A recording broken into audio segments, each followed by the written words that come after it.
তোরা মসজিদের মধ্যে এত দুষ্টুমি করছিস কেন? যা বেরো, হাট হাট, যা বেরো। আর তুমি এখানে বসে রয়েছো কেন? যা বেরো। মসজিদ কি ফাজলামি জায়গা পাইছিস নাকি?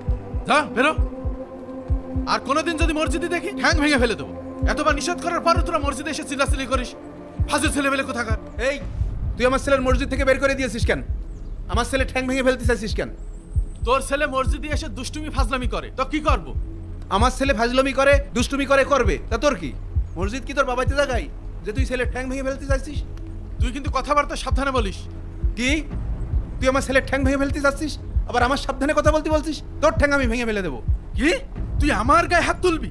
হাত তুলে দেখা তো, দেখি তোর কত বড় সাহস। কেন তুই কি হয়ে পড়েছিস? তোর এই, গায়ে হাত তুলে যাবে না? তুই আমার গায়ে হাত মসজিদ তুলবি? থেকে ছেলে বেলে বের করে আজকে আমি- আপু ছেড়ে দাও, মা আমাকে ছেড়ে দাও, ছেড়ে দাও। মারামারি শুরু হয়ে গেছে। তুই আমার গায়ে হাত আমার তুলবি? ছেলে ঠ্যাং ভেঙে ফেলতে সভাপতি সাহেব, চাও। এই, তোর এত আপনারা কি বড় শুরু করলেন সাহস? বাচ্চাদের মতো? ছাড়েন, আজকে আমি মেরেই ফেলে দেবো। ছাড়েন। ছাড়েন হুজুর, আজকে ওর আমি মেরেই ফেলে দেবো। আজকে ওর আমি ছাড়বো না। ও ডেলি ডেলি ছেলে বেলে মসজিদ থেকে বের করে দেয়। থামেন, আপনারা কি শুরু করেছেন বাচ্চাদের মতন? একই মহল্লার লোক এইভাবে মারামারি করলে হয়? হুজুর, ও আমার ছেলের মসজিদ থেকে বের করে দিয়েছে আর বলেছে মসজিদে আসলে আমার ছেলে ঠ্যাং ভেঙে ফেলে দেবে। আর আমার ছেলে বাড়িতে বলছে ও মসজিদে আর নামাজ পড়তেই আসবে না। তো কি করবো? তোর ছেলে এখনো ছোট মানুষ। তোর ছেলের মসজিদে নামাজ পড়ার এখনো বয়স হয়েছে। আপনি এটা কি বললেন সভাপতি সাহেব? ওনার বাচ্চা কই ছোট মানুষ? ওর তো মসজিদে আসার সঠিক বয়স হয়ে গেছে।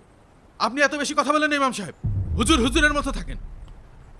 আমি বেশি কথা বলছি না, বরং আপনি মসজিদে এসে বাড়াবাড়ি করছেন। আপনি মসজিদে আইন করেছেন বাচ্চারা মসজিদে নামাজ পড়তে পারবে না, তো এরা কি করবে?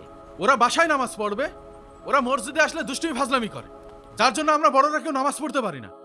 সভাপতি সাহেব, এই মহল্লার বাচ্চারা যতটা নিয়মিত মসজিদে সালাত আদায় করে, আপনি তো ততবার মসজিদেও আসেন না। আপনি কি জানেন এদেরকে মসজিদ থেকে বের করে দিয়ে কতটা ক্ষতি করছেন? আপনার জন্য এই মসজিদের ভবিষ্যৎ প্রজন্মের মুসল্লিরা নষ্ট হচ্ছে।